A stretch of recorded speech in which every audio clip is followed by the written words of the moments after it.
하나님 말씀 마태복음 5장 13절에서 20절의 말씀입니다. 마태복음 5장 13절에서 20절의 말씀 우리 한 목소리로 같이 읽겠습니다. 시작. 너희는 세상의 소금이니 소금이 만일 그 맛을 잃으면 무엇으로 짜게 하리요? 후에는 아무 쓸데없어 다만 밖에 버려져 사람에게 밟힐 뿐이니라. 너희는 세상의 빛이라. 산 위에 있는 동네가 숨겨지지 못할 것이요 사람이 등불을 켜서 말 아래에 두지 아니하고 등경 위에 두나니 이러므로 집안 모든 사람에게 비치느니라. 이같이 너희 빛이 사람 앞에 비치게 하여 그들로 너희 착한 행실을 보고 하늘에 계신 너희 아버지께 영광을 돌리게 하라. 내가 율법이나 선지자를 폐하러 온 줄로 생각하지 말라. 폐하러 온 것이 아니요 완전하게 하려 함이라. 진실로 너희에게 이르노니 천지가 없어지기 전에는 율법의 1.1획도 결코 없어지지 아니하고 다 이루리라. 그러므로 누구든지 이 계명 중에 지극히 작은 것 하나라도 버리고 또 그같이 사람을 가르치는 자는 천국에서 지극히 작다 일컬음을 받을 것이요 누구든지 이를 행하며 가르치는 자는 천국에서 크다 일컬음을 받으리라. 내가 너희에게 이르노니 너희 의의가 서기관과 바리새인보다 더 낫지 못하면 결코 천국에 들어가지 못하리라. 아멘. 오늘 말씀의 제목은 제자의 다른 이름 소금과 빛이라는 제목으로 말씀을 나눕니다. 우리가 어제 말씀에서 천국 백성은 하나님께서 죄인을 긍휼히 여기셔서 죄로부터 정결케 하시고 또한 자기와 화목하게 하신 은혜를 입은 자들이다라는 것을 우리가 보았습니다. 그러기에 그런 하나님의 은혜와 사랑을 받은 사람으로서 이제는 우리가 이 땅에서 사랑과 성결과 화평을 추구하며 살아가는 사람이 바로 천국 백성의 의로운 모습임을 우리가 보게 된 거죠. 그러나 우리가 그렇게 사랑과 은혜, 성결 이런 화평을 추구하며 살아가면 세상으로부터는 어떠한 대우를 받습니까? 사람들이 그렇게 살아가는 우리 믿는 자들을 환영하고 반길까요? 그렇지 않다라는 겁니다. 오히려 핍박하고 비방하며 또 거짓으로 모함할 거라고 말씀하고 있습니다. 천국 백성으로서 사랑과 성결과 화평을 추구하며 살아가는 성도들은 결국은 세상이 핍박하고 비방받을 것인데 그렇다면 우리는 이 땅 가운데서 어떻게 살아야 하는 걸까? 그렇게 우리를 비방하고 핍박하니 우리도 그와 맞서서 대적하고 미워해야 할 것인가? 그건 아니라는 거죠. 그게 이제 산상수훈 뒤에서 끊임없이 우리에게 펼쳐지는 말씀입니다. 믿는 자를 핍박하는 세상에 대해서 성도들은 어떤 태도를 취하며 살아가야 될 것인가? 그것을 산상수훈은 우리에게 가르쳐주고 있는 겁니다. 내용관찰 문제 1번을 보시면 예수님의 성품을 닮은 제자는 세상에서 어떤 역할과 자세로 살아야 합니까? 자, 예수님의 성품을 닮은 제자는 세상에 대해서 어떤 역할을 하도록 세워진 자들입니까? 소금의 역할, 빛의 역할을 하도록 세워진 자들입니다. 교회는 자기를 핍박하는 바로 그 세상을 위해서 세워진 존재라는 겁니다. 그러니까 예수님께서 믿는 자들을 향하여서 너희는 세상의 뭐다? 소금이다 이렇게 말씀하시죠. 그러니까 예수님의 성품을 닮은 제자는 세상에 대해서 소금과 같은 역할을 하는 존재라는 뜻입니다. 소금의 기능이 무엇입니까? 소금의 첫 번째 기능 중에 하나는 변질되기 쉬운 것을 썩지 않도록 그 맛이 신선하도록 유지해주는 부패 방지의 역할이 소금의 역할 중에 하나입니다. 또 소금의 기본적인 역할은 뭡니까? 싱거운 음식의 양념으로서 이렇게 집어넣음으로 말미암아 맛을 내게 하는 것. 그게 소금의 역할이죠. 우리가 이 땅에서 사랑과 성결과 화평을 추구하며 사는 것은 바로 믿는 자의 이러한 모습을 통해서 세상으로 하여금 그 본래 하나님께서 창조하셨던 그 모습이 있지 않습니까? 그 모습을 그 맛을 잃지 않도록 보존하게 하라는 거예요. 그래서 세상으로 하여금 살맛나게 하라고 하나님께서 우리를 이 땅 가운데 보내신 겁니다. 창조하신 본래의 선하고 거룩한 모습, 그 모습을 잃어버리고 부패하는 이 썩은 세상에 대하여서 믿는 자들은 소금과 같은 역할을 해서 이 죄악의 세상을 변화시키는 그런 하나님의 은혜와 능력을 증거하라는 것이 우리가 이 땅에서의 역할이죠. 만약 그 소금의 맛을 잃어버리면 무엇으로 짜게 하리요? 소금이 제 기능을 상실해버리면 무엇으로 그 소금의 역할을 대신하겠느냐는 겁니다.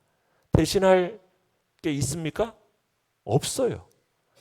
교회는 세상에 대해서 소금의 역할을 감당하지 못하면 교회 대신 이 역할을 감당할 수 있는 것이 없습니다.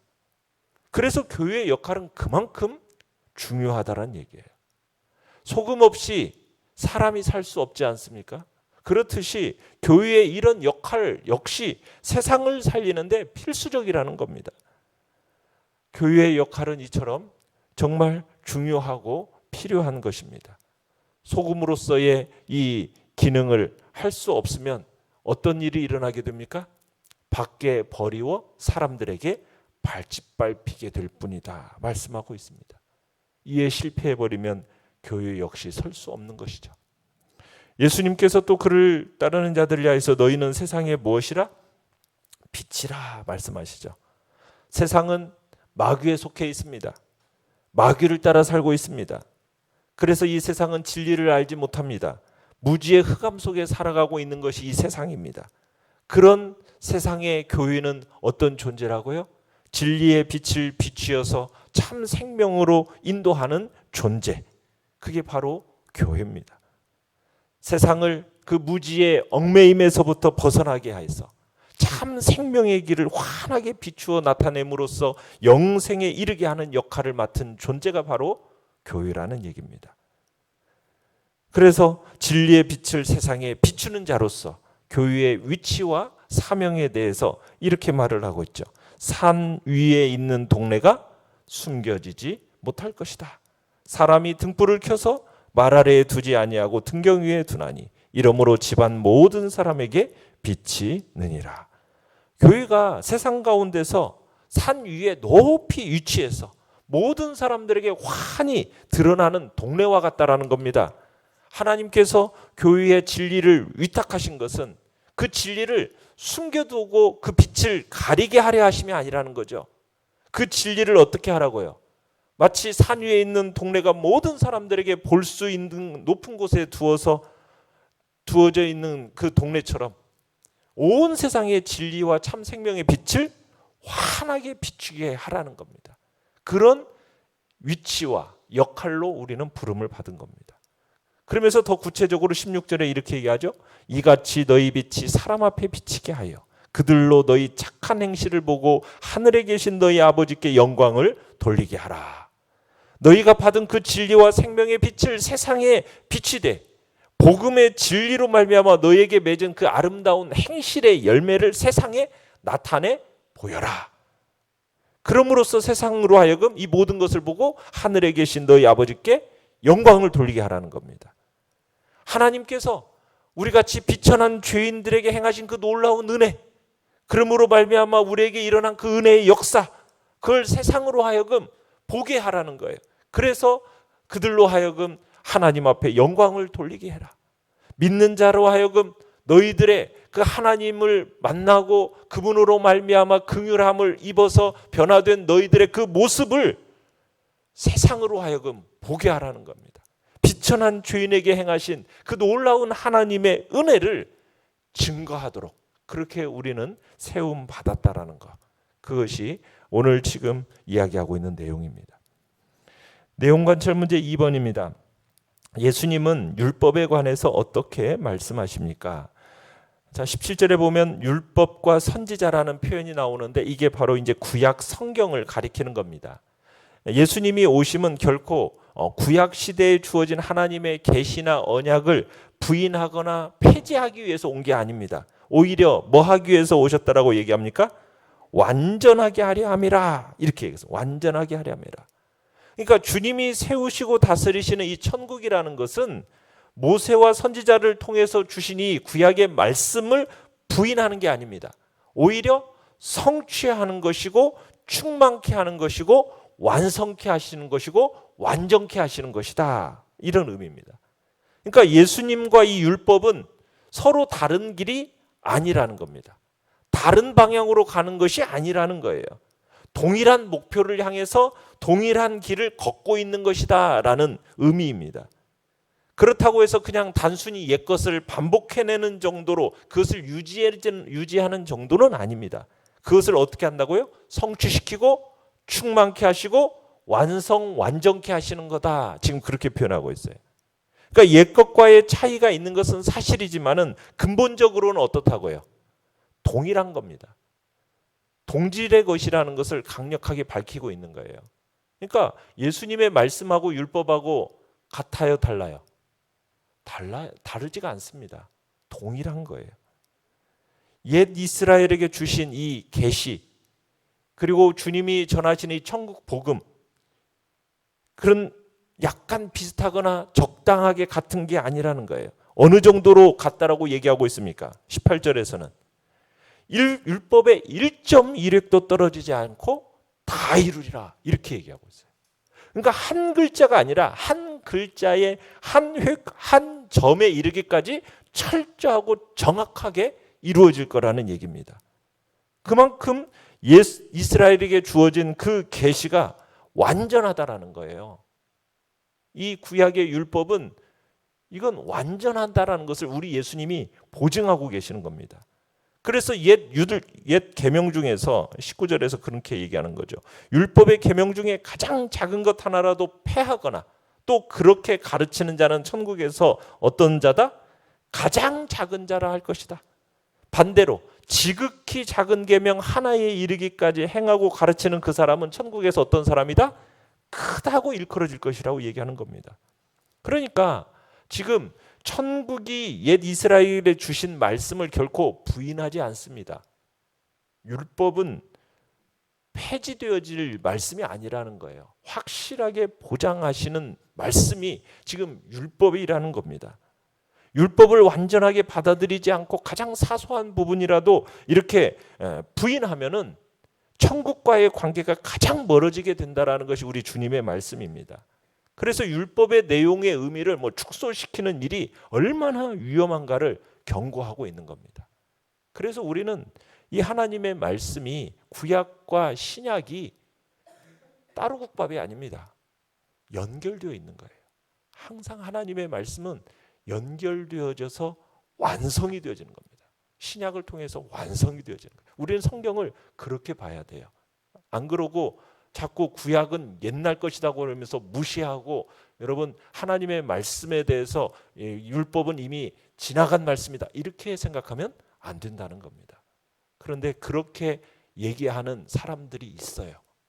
그런데 그렇지 않습니다. 우리 주님 분명하게 선언하고 계시는 거예요.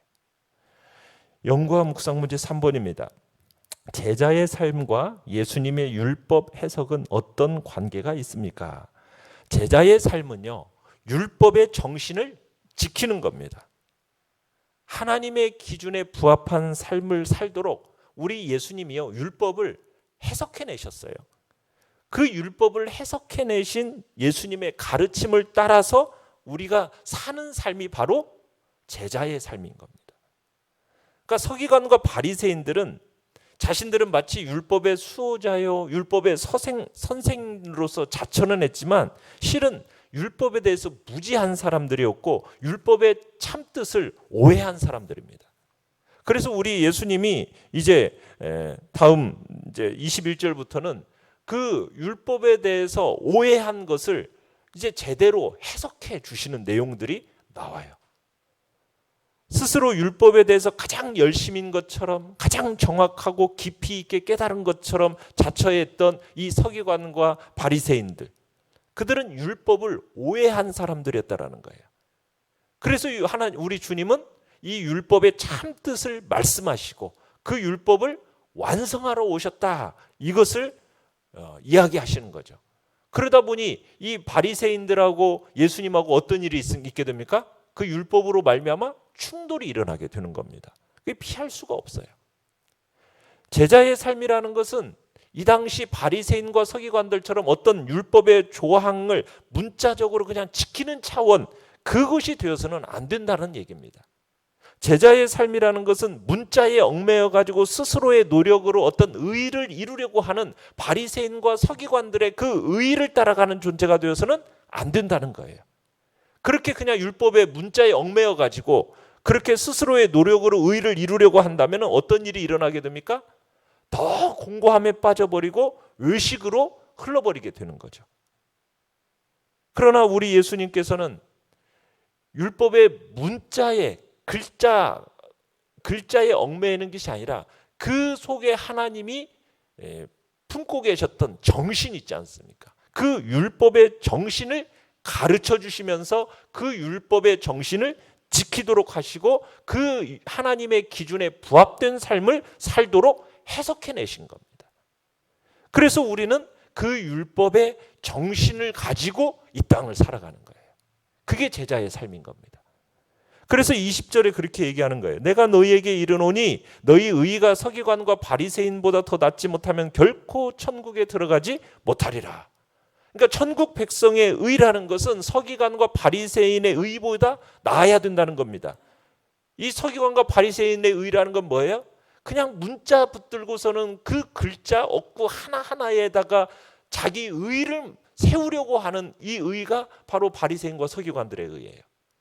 그러나 천국 백성의 의는 뭡니까? 그 앞에서 의에 줄이고 목마른 자는 복이 있나니, 그렇죠? 의를 통해서 배부름을 얻게 된다라고 얘기하지 않았습니까? 그렇게 은혜로 주어지는 의, 그런 은혜를 입은 자에게 나타나게 하시는 그 의의 열매에 대해서 우리 주님이 말씀하셨잖아요. 그래서 우리가 믿음으로 말미암아 얻게 되는 그 의를 가지고 그 의를 통해서 나타나는 의의 열매로 이제 착한 행실이 그 아름다운 진가가 드러나게 된다라는 거예요. 지금 그 이야기를 우리 주님이 얘기하고 계시는 겁니다.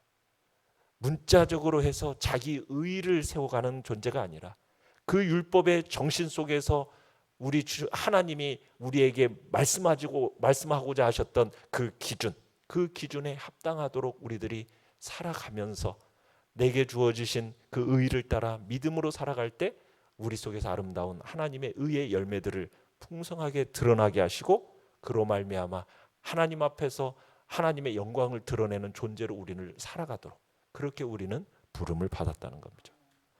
느낀 점 4번을 보시면 율법을 완전하게 하려 오신 예수님이 나와 무슨 상관이 있습니까? 자, 예수님은 구약의 율법을 완전케 하기 위한 율법의 성취자로 오셨다고 그랬죠. 그 결과 그 구약의 율법은 예수 그리스도로 말미암아 그리스도 안에서 완전히 성취가 되어집니다. 그러니까 우리는 그 율법의 완전자요 성취자이신 이 예수 그리스도를 믿음으로 말미암아 의롭다 인정받게 되는 거예요. 그죠? 우리의 힘으로 그 율법을 완성시킬 수 있습니까? 없습니까? 없어요. 없기 때문에 우리 주 예수 그리스도께서 이 땅에 오셔서 그 율법을 완성하신 거거든요. 그 완성하신 예수 그리스도를 뭐함으로 우리는? 믿음으로. 그분을 나의 삶에 받아들임으로 말미암아 내가 어떻게 되는 거예요? 의롭다 인정받게 되는 겁니다. 예수 그리스도를 믿는 그 믿음 안에서 이제는 우리는 복음으로 승화된 이제는 새 계명, 그죠? 새 계명을 따라 행하는 겁니다. 그러면서 구원에 이르는 의를 얻게 되는 거예요. 그러면서 이제 하늘에서 우리의 상급까지 소망할 수 있게 되는 것입니다. 율법의 완성자요, 율법의 성취자이신 예수 그리스도, 그분을 믿고 따르는 성도들은 그렇다고 해서 율법을 폐한다고 해서 무율법주의자로 사는 것은 결코 아닙니다. 무율법주의자들처럼 방종의 삶을 살아가도록 우리는 부름받은 게 아닙니다. 보다 승화된 복음의 새 계명을 따라 의의 종으로 성결과 성화의 삶을 살아가야 되는 거죠. 그게 바로 우리 믿는 자들의 삶의 방식이란 얘기입니다. 율법에 얽매여서 바리새인과 서기관 같은 삶이 아니라 복음으로 말미암아 의롭다 인정받은 의의 종으로서 내 안에 계신 예수 그리스도께서 성령께서 이끄시는 대로 순종하는 삶을 새 계명을 따라 살아갈 때 그 삶을 통해서 하나님은 참으로 우리에게 의의 열매, 거룩의 열매, 성령의 열매를 맺게 하시고 그로 말미암아 우리가 변화된 삶을 통해 하나님의 홀로 영광을 받으시는 복된 삶으로 부름을 받았다라는 것. 이것이 지금 우리에게 지금 주님께서 얘기하고자 하시는 방법입니다. 결단과 적용 5번입니다. 나는 짠맛을 잃어 사람들에게 밟히는 소금입니까? 부패를 막고 세상을 살맛나게 만드는 소금입니까? 나 자신이 온전히 녹지 못하며 따뜻하고 밝은 빛을 비추지 못해 어려움을 겪는 영역은 없는지 돌아봅시다. 오늘의 기도 같이 읽겠습니다. 시작. 이기심을 버리고 날마다 세상 속에 소금으로 녹게 하시며 희망의 불을 지피게 하소서. 아멘. 말씀을 생각하면서 기도하시고요. 연약한 우리의 지체들을 위해서 기도해 주시며 코로나19 바이러스 잠잠케 하시고 또 우리의 일상의 삶들이 온전히 회복되어진 역사를 놓고 주여 세 번 부르시며 나아가겠습니다. 주여